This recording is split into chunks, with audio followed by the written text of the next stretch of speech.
Assalamualaikum warahmatullahi wabarakatuh.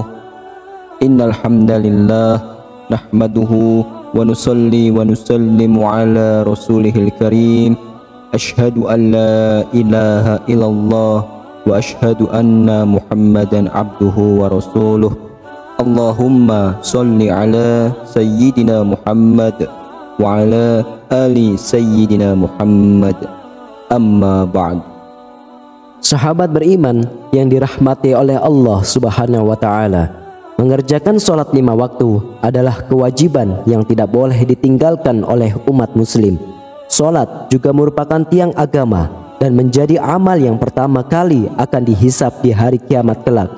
Dari Abu Hurairah radhiyallahu anhu berkata, Rasulullah sallallahu alaihi wasallam bersabda, sesungguhnya amal yang pertama kali dihisab pada seorang hamba pada hari kiamat adalah solatnya. Maka jika solatnya baik, sungguh ia telah beruntung dan berhasil, dan jika solatnya rusak, sungguh ia telah gagal dan rugi. Jika berkurang sedikit solat wajibnya, maka Allah Ta'ala berfirman, lihatlah apakah hambaku memiliki solat sunnah, maka sempurnakanlah apa yang kurang dari solat wajibnya, kemudian begitu pula dengan seluruh amalnya. Hadis riwayat Imam Tirmizi. Ibadah sholat yang kita kerjakan haruslah sesuai dengan ajaran yang dicontohkan oleh Nabi Muhammad SAW, dari mulai bacaan hingga gerakannya. Karena sholat yang tidak sesuai dengan apa yang dicontohkan Nabi, maka akan ditolak dan tidak diterima oleh Allah Subhanahu wa Ta'ala. Selain itu, ada beberapa golongan orang yang tidak diterima sholatnya, meskipun ia rajin sholat, tapi malah akan dimasukkan ke dalam neraka. Siapakah golongan atau orang tersebut? Berikut ini ada 5 golongan orang atau manusia yang ditolak solatnya oleh Allah. Meskipun rajin solat akan masuk ke dalam neraka sesuai dengan apa yang disabdakan Nabi Muhammad SAW. Yang pertama, orang yang solat tapi percaya dukun. Golongan pertama yang rajin solat tapi akan masuk neraka adalah mereka yang mempercayai dukun. Dukun adalah orang yang mengaku bahwa dirinya mengetahui perkara-perkara gaib atau yang tersembunyi. Rasulullah SAW bersabda, orang yang percaya kepada dukun, maka solatnya tidak diterima selama 40 hari. Hadis riwayat Imam Muslim. Percaya kepada dukun termasuk ke dalam kategori dosa yang besar, karena musyrik dan menyekutukan Allah Subhanahu wa Ta'ala. Lalu yang kedua adalah solat tapi sering berdusta. Berdusta merupakan salah satu dosa besar yang diancam akan disiksa dengan pedih di akhirat kelak. Di zaman macam ini, kebohongan tampaknya sudah menjadi suatu kebiasaan di kalangan masyarakat. Padahal sekecil apapun suatu kebohongan akan tetap dianggap sebagai dosa besar. Meskipun ada seorang yang rajin sholat dan beribadah, namun jika lisannya suka berbohong, maka sholat dan ibadahnya akan sia-sia semata. Karena kebohongannya itu akan menghapus amal-amalnya, dan jika ia mati dalam keadaan tidak bertaubat kepada Allah, maka ia akan masuk ke dalam neraka. Allah Subhanahu wa Ta'ala berfirman, sesungguhnya yang mengada-ngadakan kebohongan hanyalah orang-orang yang tidak beriman kepada ayat-ayat Allah, dan mereka itulah orang-orang pendusta. Quran Surah An-Nahl ayat 105. Lalu yang ketiga adalah sholat tapi minum minuman keras atau khamr. Hal ini tidak jarang kita jumpai di kalangan masyarakat. Bahkan tidak sedikit sekali orang yang memperkuat sholat namun suka minum minuman keras. Inilah akibatnya jika menganggap sholat sebagai suatu rutinitas semata, sehingga dalam melaksanakan sholatnya tidak dibarengi dengan hati yang ikhlas. Minum minuman keras merupakan segala jenis minuman yang memabukkan, dan minuman semacam ini sangat dilarang oleh agama Islam. Tidak sedikit orang yang sholat belum tentu dapat terhindar dari minuman keras atau khamr. Rasulullah SAW sendiri berkata bahwa setiap minuman keras itu merupakan induk dari segala macam kejahatan. Bahkan Rasulullah SAW juga melarang setiap muslim untuk mendekati khamr, apalagi meminumnya, baik sedikit ataupun banyak. Khamr merupakan barang haram yang tidak boleh diminum oleh orang yang beragama Islam.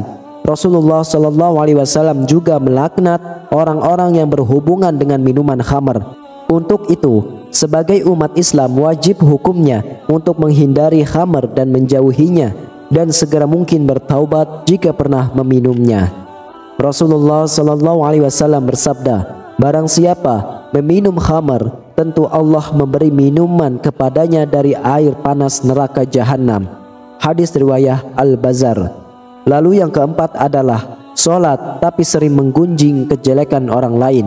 Allah Subhanahu wa Ta'ala berfirman, apakah yang memasukkan Anda ke dalam syaqor atau neraka? Mereka menjawab, kami dahulu tidak termasuk orang-orang yang mengerjakan solat, dan kami tidak pula memberi makan orang miskin, dan kami membicarakan yang batil bersama orang-orang yang membicarakannya, dan kami mendustakan hari pembalasan hingga datang kepada kami kematian.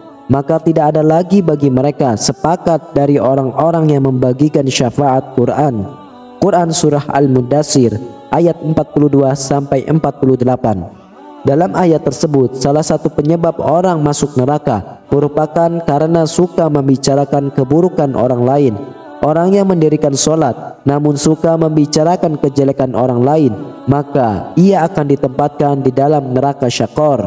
Allah Subhanahu wa Ta'ala berfirman, hai orang-orang yang beriman, jauhilah kebanyakan berburuk sangka. Berburuk sangka itu dosa, dan janganlah mencari-cari keburukan orang lain, dan janganlah menggunjing satu sama lain.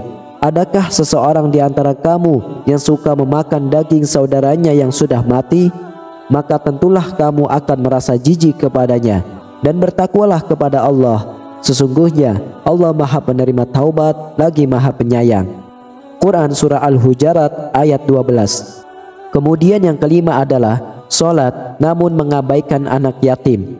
Orang-orang yang solat namun mengabaikan anak yatim merupakan termasuk dalam golongan orang-orang yang mendustakan agama. Hal ini sudah jelas diterangkan dalam Quran, yaitu surah Al-Ma'un. Maka orang-orang solat namun tidak mau menolong orang miskin, mengabaikan anak yatim, dan enggan menolong dengan sesama. Hal tersebut merupakan termasuk dalam golongan orang-orang yang celaka, sehingga sesekalipun ia ahli ibadah, maka ia juga dapat masuk ke dalam neraka karena ia menyia-nyiakan anak yatim. Sahabat beriman yang dirahmati oleh Allah, sesungguhnya Allah Subhanahu wa Ta'ala Maha Penerima Taubat. Sebesar apapun dosa kita, jika kita bertaubat dengan sungguh-sungguh, insya Allah amal ibadah solat kita akan diterima oleh Allah. Akan tetapi, jika kita melakukan hal-hal yang telah dilarang oleh agama namun enggan untuk bertaubat, maka ibadah solatnya akan sia-sia. Wallahu a'lam. Semoga kita semua dijauhkan dari perbuatan-perbuatan yang dilarang oleh agama. Amin ya rabbal alamin. Demikian hanya ini yang bisa saya sampaikan. Semoga bermanfaat untuk kita semua. Wassalamualaikum warahmatullahi wabarakatuh.